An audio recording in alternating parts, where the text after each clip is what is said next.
Tom তো এখন আমাকে ভুলেই গেছে। এখন তো ওর অনেক বন্ধু হয়েছে, এখনও আমাকে আর মনে রাখে না। ওর কতগুলো বন্ধু বান্ধব নিয়ে এখন বাড়ির বাইরেই আড্ডা দেয়। এখন আর ঘরের ভিতরে এসে আমার সাথে আর খেলে না, আমাকে আর তাড়া করে না। হাই রে, আগের টম আর এখনের টম কত পার্থক্য, আকাশ পাতালের পার্থক্য। এই টমটা আমাকে ভুলেই গেছে। আমারও তো একা একা সময় কাটে না। আমার কি আর এভাবে ভালো লাগে?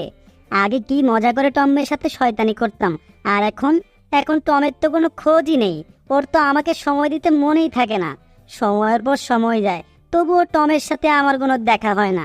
বুঝতে পেরেছি, টম ওর বন্ধু বান্ধব নিয়েই থাকুক, আমার আর ওর কাছে যাওয়া লাগবে না। ওর তো এখন অনেক বন্ধু বান্ধব, এখন আমাকে আর ওর কোনো প্রয়োজন নেই। ঠিক আছে, টম টমের মতোই থাকুক, আমি আমার মতো একা একাই থাকি। কি রেখে কি করব কিচ্ছু ভাল লাগে না।